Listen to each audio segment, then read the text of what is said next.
একটি জিনিসের নাম হলো আপনার দিন। তার মধ্যে এক নম্বরে হচ্ছে ঈমানকে সহি শুদ্ধ করা, ঈমানকে শক্তিশালী করা, ঈমানকে মজবুত করা, ঈমানকে সহি শুদ্ধ করা। এবার হিসাব মিলাইতে হবে বিগত বছর থেকে নতুন বছরে আমার ঈমান বাড়লো না কমলো, এটার একটা হিসাব মিলান। এই যে বছর শেষ হয়ে যাইতেছে, আর কয়েকদিন পরে নতুন বছর শুরু হবে আরবি মাসের। আমার হিসাব মিলাইতে হবে গত বছরের চাইতে আমার এই বছর ঈমান আমার বাড়তেছে না কমতেছে, এটার একটা হিসাব মিলাইতে হবে। আল্লাহ তাআলার উপর তাওয়াক্কুল, আল্লাহ তাআলার উপর ভরসা। আমার গত বছরের চাইতে এই বছর কমতেছে না বাড়তেছে, এটার হিসাব মিলাইতে হবে।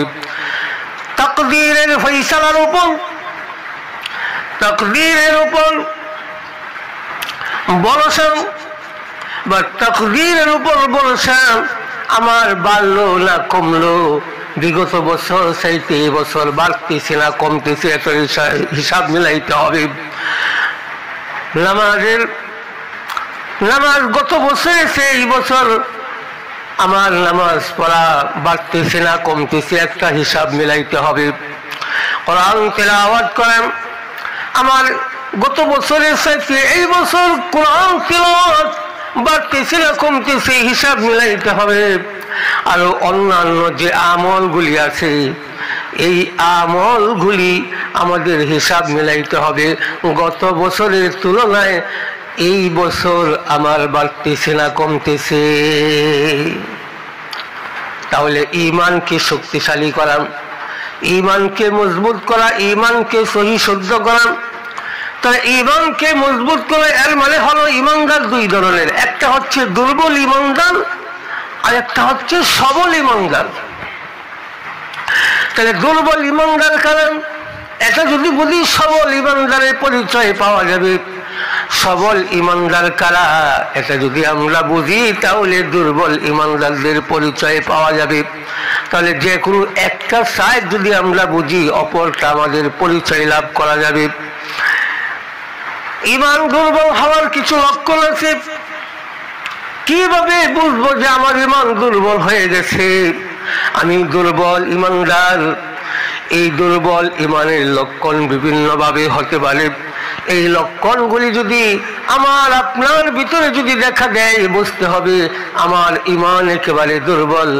ঈমানকে শক্তিশালী করতে হবে, ঈমানকে আমার সহি করতে হবে। তার মধ্যে এক নম্বরে হচ্ছে পাপ কাজে লিপ্ত হওয়া।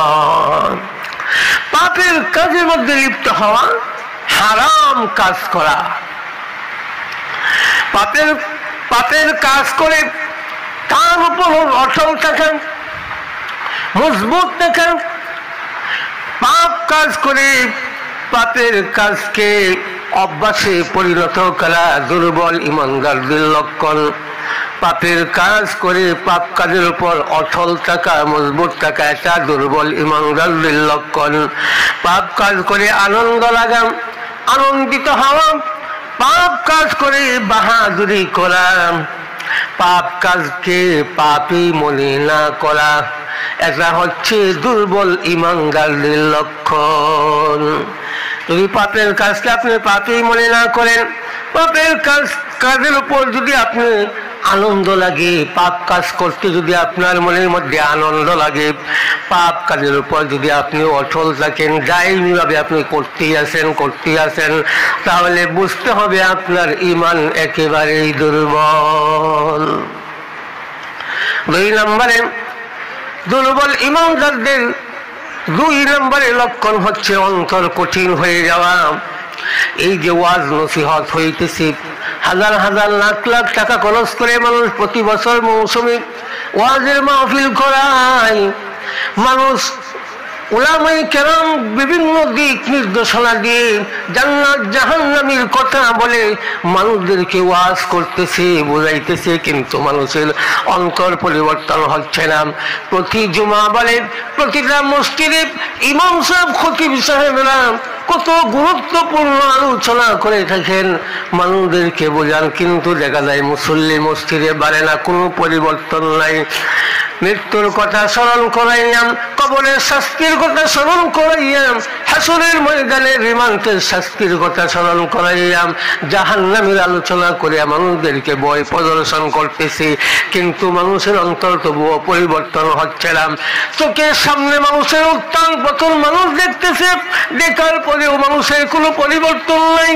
নিজের হাতে মানুষদেরকে আপনজনদেরকে কবর দিতেছে, গোসল করাইতেছে, দাফন দিতেছে, কাঠিয়া বহন করতেছে, চোখের সামনে মানুষ সবগুলি দেখতেছে, দেখার পরেও মানুষের কোনো পরিবর্তন নাই। এই পরিবর্তন না আসাটাই হলো অন্তর কঠিন হয়ে যাওয়া, মানে দুর্বল ঈমানদার। 3 নম্বরের দুর্বল ঈমানদারদের 3 নম্বর লক্ষণ হচ্ছে যারা গাফিল, উদাসীন, মনোযোগহীন, ইবাদত করে কিন্তু ইবাদতে কোনো মনোযোগ নাই। উদাসীনতার ভাব নিয়ে যারা ইবাদত করে, যারা ভালোভাবে মন দিয়ে ইবাদত করে না, ইবাদত করে ঠিক কিন্তু ইবাদতে কোনো মনোযোগ নাই, যারা মনোযোগহীনতা ভাব নিয়ে মনোযোগ ছাড়া আল্লাহর ইবাদত করে, বুঝতে হবে এদের ঈমান দুর্বলতার কারণেই ইবাদতে কোনো মনোযোগ তৈরি হয় না। 4 নম্বরে যারা ইবাদতে অলসতা করে, একটা হচ্ছে অমনোযোগী উদাসীন, আরেকটা হচ্ছে অলসতা ভাব নিয়ে বা ইবাদতের মধ্যে যারা অলসতা করে তারাও হচ্ছে আপনার দুর্বল ঈমান। সময়ের প্রতি লক্ষ্য রেখে তারা ইবাদত করে না, ইবাদতের সময় চলে গেলেও তার অন্তরের মধ্যে কোনো ব্যথা তৈরি হয় না, কোনো ব্যথা অনুভব হয় না। হজ করতে মন চায় না, জামাতে নামাজ পড়তে মন চায় না, জুমার নামাজ দেরিতে মানুষের উপস্থিত হয়, জানাজার নামাজ পড়তে মন চায় না।